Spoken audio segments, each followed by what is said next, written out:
am writing this under an appreciable mental strain, since by tonight I shall be no more.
Penniless, and at the end of my supply of the drug which alone makes life endurable, I can bear the torture no longer, and shall cast myself from this garret window into the squalid street below. Do not think from my slavery to morphine that I am a weakling or a degenerate. When you have read these hastily scrawled pages, you may guess, though never fully realize, why it is that I must have forgetfulness or death.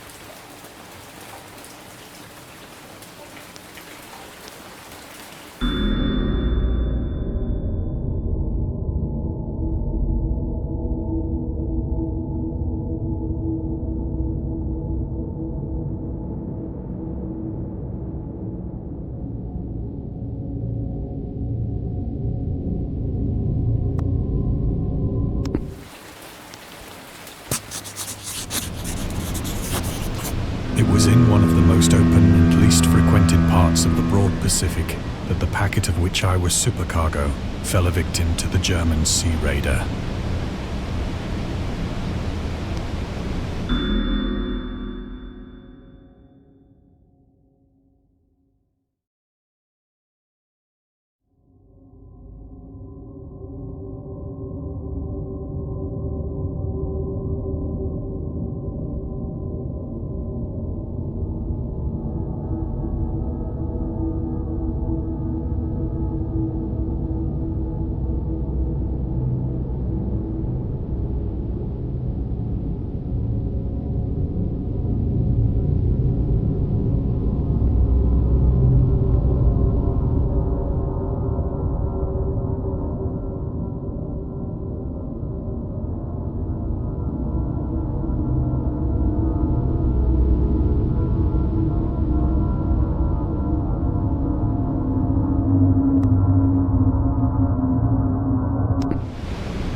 The Great War was then at its very beginning, and the ocean forces of the Hun had not completely sunk to their later degradation, so that our vessel was made a legitimate prize, whilst we of her crew were treated with all the fairness and consideration due us as naval prisoners.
So liberal, indeed, was the discipline of our captors that 5 days after we were taken, I managed to escape alone in a small boat with water and provisions for a good length of time.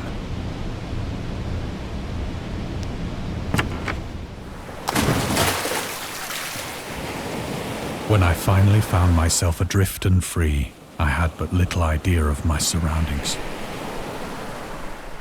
Never a competent navigator, I could only guess vaguely by the sun and stars that I was somewhat south of the equator. Of the longitude, I knew nothing, and no island or coastline was in sight.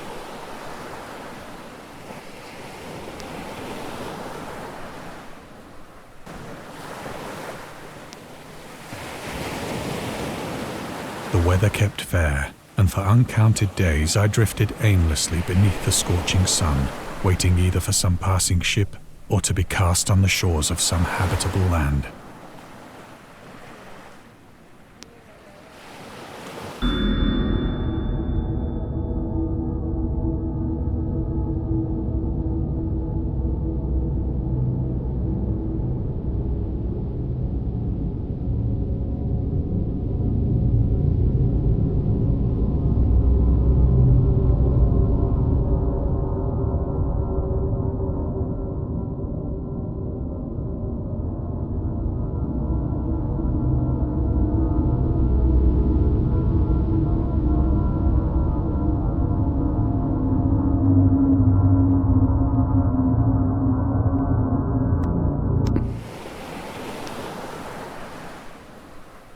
But neither ship nor land appeared, and I began to despair in my solitude upon the heaving vastness of unbroken blue. The change happened whilst I slept.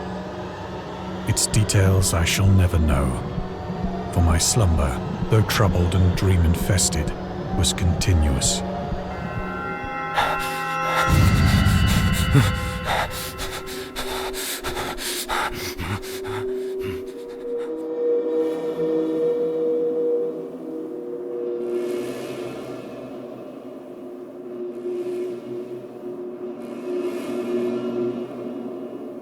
When at last I awoke, it was to discover myself half sucked into a slimy expanse of hellish black mire, which extended about me in monotonous undulations as far as I could see, and in which my boat lay grounded some distance away.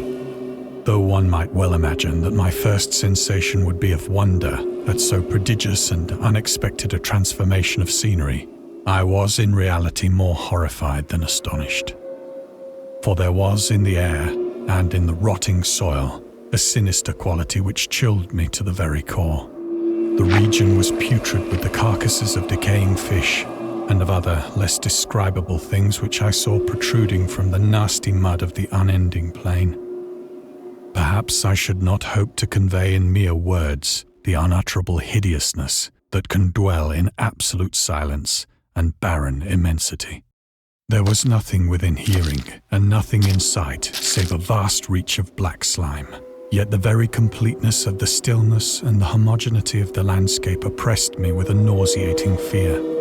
The sun was blazing down from a sky which seemed to me almost black in its cloudless cruelty, as though reflecting the inky marsh beneath my feet.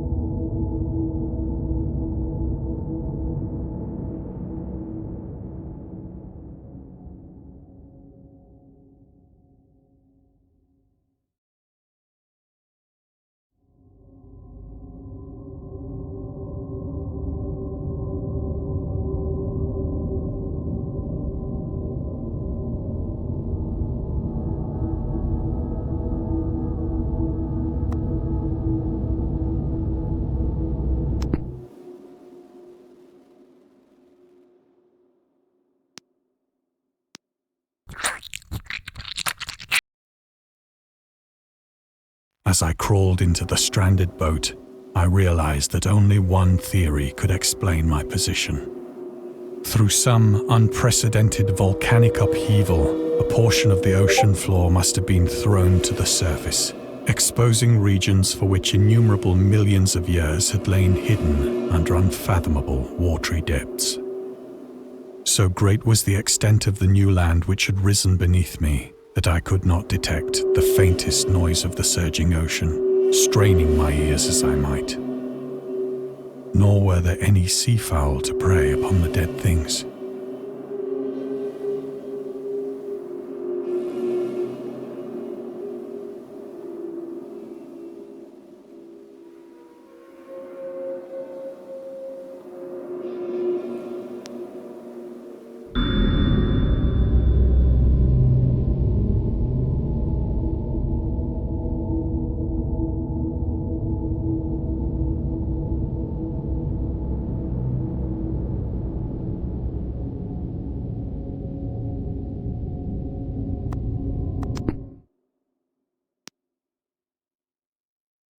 For several hours I sat thinking or brooding in the boat, which lay upon its side and afforded a slight shade as the sun moved across the heavens.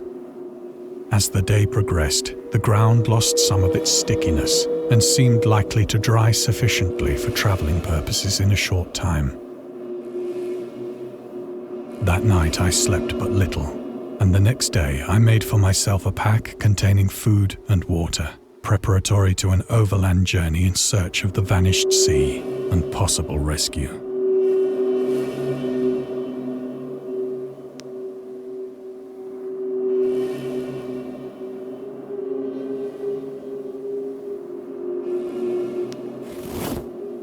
On the third morning, I found the soil dry enough to walk upon with ease. The odor of the fish was maddening, but I was too much concerned with graver things to mind so slight an evil, and set out boldly for an unknown goal.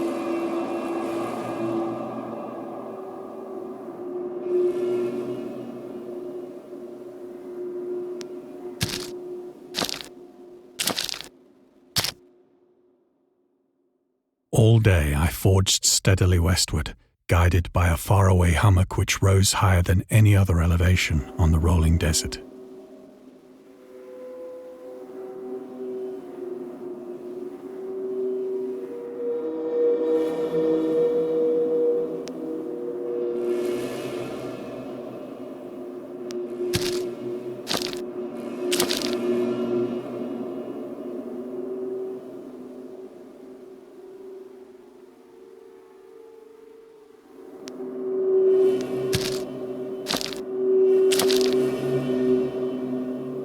That night, I encamped, and on the following day still travelled toward the hummock, though that object seemed scarcely nearer than when I had first espied it.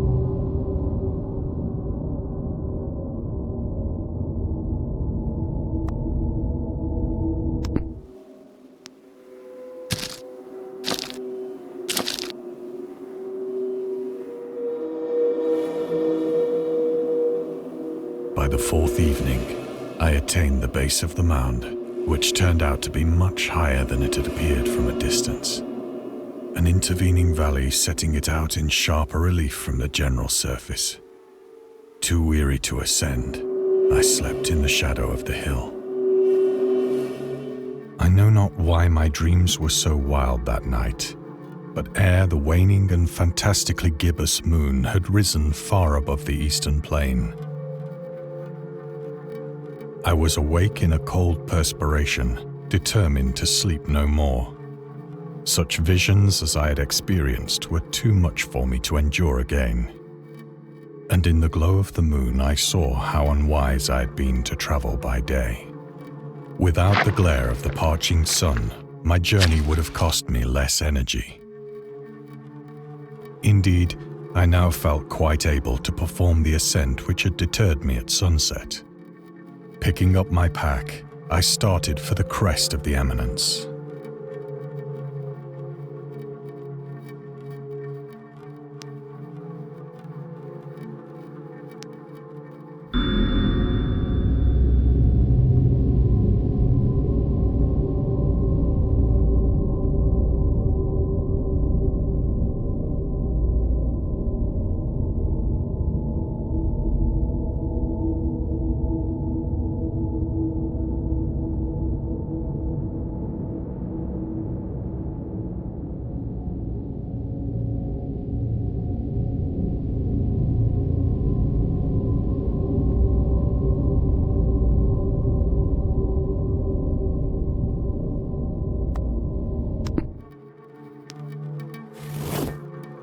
I have said that the unbroken monotony of the rolling plain was a source of vague horror to me. But I think my horror was greater when I gained the summit of the mound and looked down the other side into an immeasurable pit or canyon, whose black recesses the moon had not yet soared high enough to illumine. I felt myself on the edge of the world, peering over the rim into a fathomless chaos of eternal night. Through my terror ran curious reminiscences of Paradise Lost and of Satan's hideous climb through the unfashioned realms of darkness. As the moon climbed higher in the sky, I began to see that the slopes of the valley were not quite so perpendicular as I had imagined.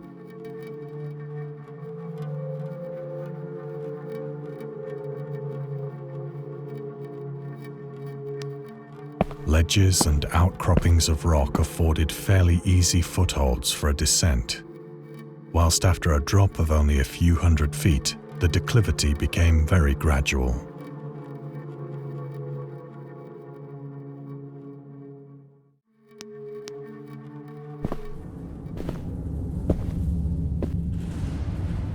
Urged on by an impulse which I cannot definitely analyze, I scrambled with difficulty down the rocks and stood on the gentler slope beneath, gazing into the Stygian deeps where no light had yet penetrated. All at once, my attention was captured by a vast and singular object on the opposite slope, which rose steeply about 100 yards ahead of me. An object that gleamed whitely in the newly bestowed rays of the ascending moon.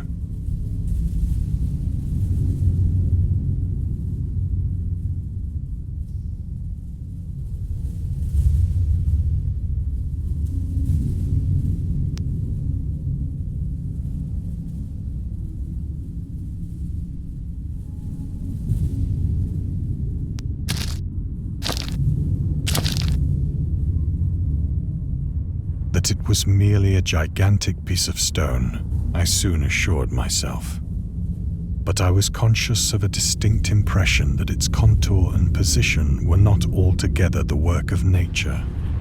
A closer scrutiny filled me with sensations I cannot express.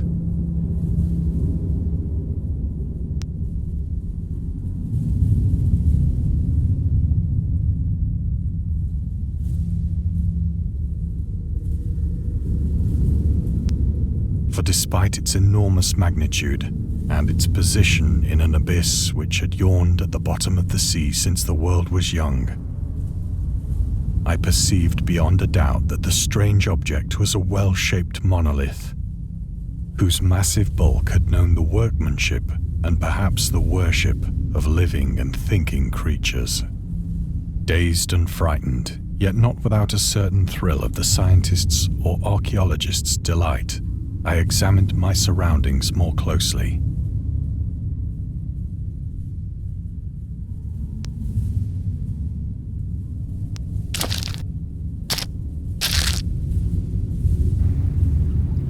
The moon, now near the zenith, shone weirdly and vividly above the towering steeps that hemmed in the chasm, and revealed the fact that a far-flung body of water flowed at the bottom, winding out of sight in both directions and almost lapping my feet as I stood on the slope.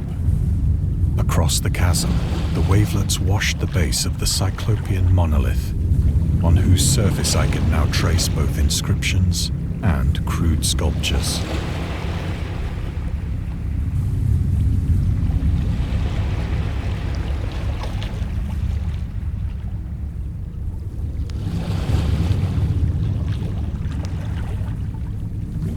The writing was in a system of hieroglyphics unknown to me and unlike anything I'd ever seen in books, consisting for the most part of conventionalized aquatic symbols such as fishes, eels, octopi, crustaceans, mollusks, whales, and the like. Several characters obviously represented marine things which are unknown to the modern world, but whose decomposing forms I had observed on the ocean-risen plain. It was the pictorial carving, however, that did most to hold me spellbound.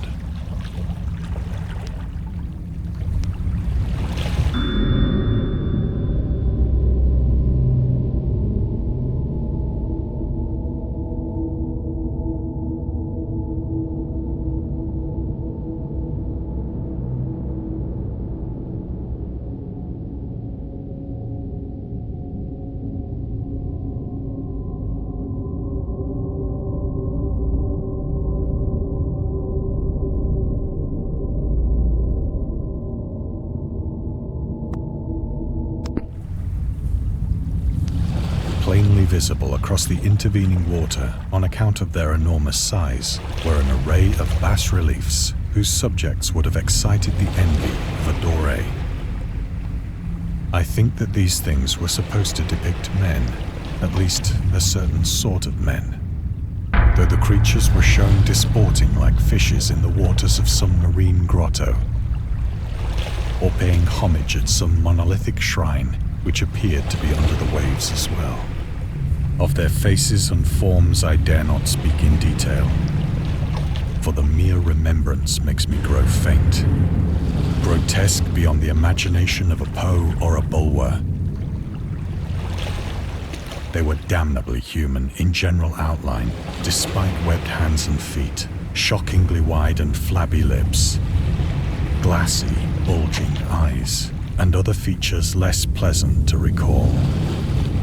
Curiously enough, they seem to have been chiseled badly out of proportion with their scenic background. For one of the creatures was shown in the act of killing a whale, represented as but little larger than himself. I remarked, as I say, their grotesqueness and strange size.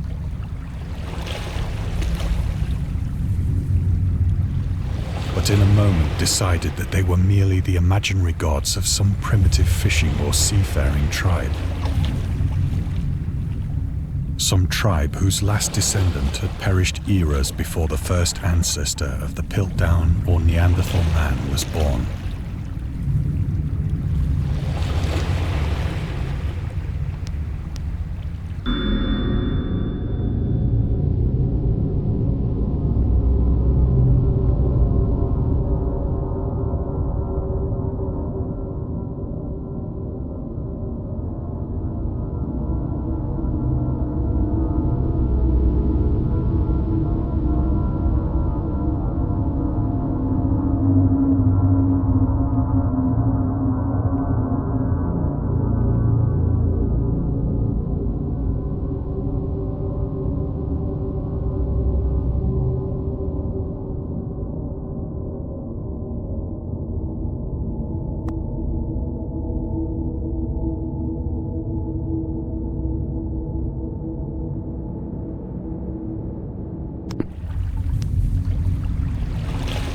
Awestruck at this unexpected glimpse into a past beyond the conception of the most daring anthropologist, I stood musing whilst the moon cast queer reflections on the silent channel before me. Then, suddenly, I saw it. With only a slight churning to mark its rise to the surface, the thing slid into view above the dark waters. Like and loathsome, it darted like a stupendous monster of nightmares to the monolith, about which it flung its gigantic scaly arms, the while it bowed its its hideous head and gave vent to certain measured sounds.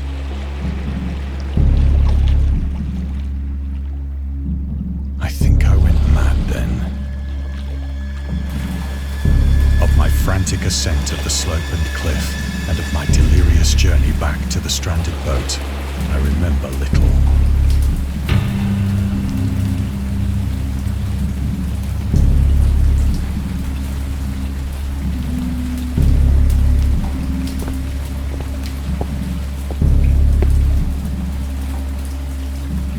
I believe I sang a great deal and laughed oddly when I was unable to sing.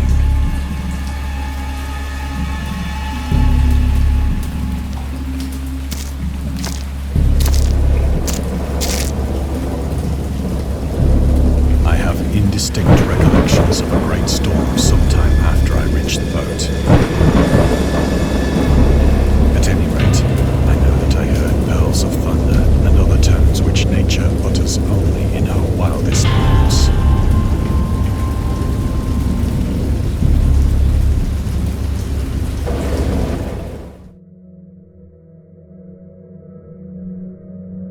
When I came out of the shadows, I was in a San Francisco hospital, brought thither by the captain of the American ship which had picked up my boat in mid-ocean. In my delirium, I had said much, but found that my words had been given scant attention.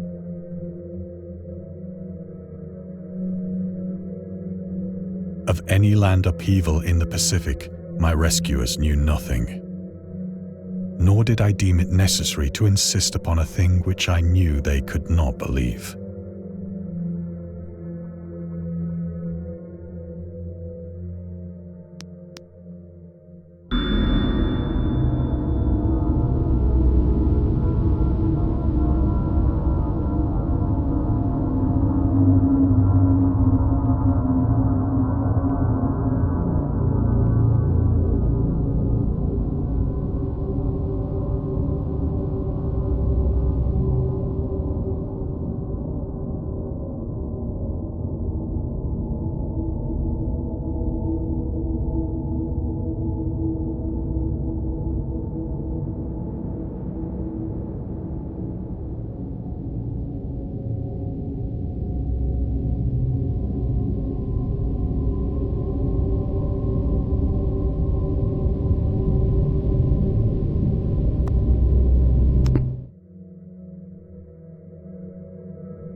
Once I sought out a celebrated ethnologist and amused him with peculiar questions regarding the ancient Philistine legend of Dagon, the fish god.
But soon perceiving that he was hopelessly conventional, I did not press my inquiries.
It is at night, especially when the moon is gibbous and waning, that I see the thing. I tried morphine, but the drug has given only transient surcease and has drawn me into its clutches as a hopeless slave. So now I am to end it all, having written a full account for the information or the contemptuous amusement of my fellow men.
Often, I ask myself if it could not all have been a pure phantasm.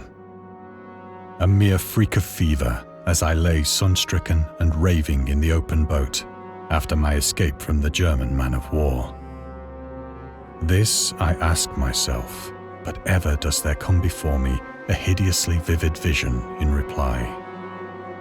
I cannot think of the deep sea without shuddering at the nameless things that may at this very moment be crawling and floundering on its slimy bed, worshipping their ancient stone idols and carving their own detestable likenesses on submarine obelisks of water-soaked granite. I dream of a day when they may rise above the billows to drag down into their reeking talons the remnants of puny, war-exhausted mankind, of a day when the land shall sink and the dark ocean shall ascend amidst universal pandemonium.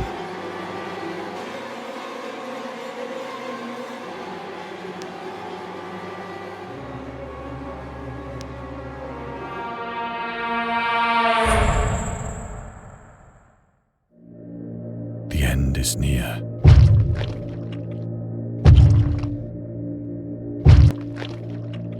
I hear a noise at the door, as of some immense slippery body lumbering against it.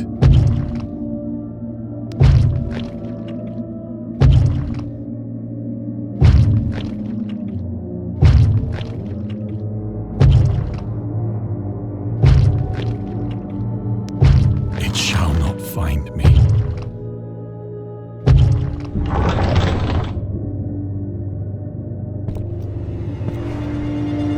God, that hand!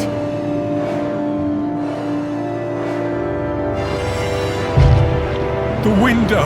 The window!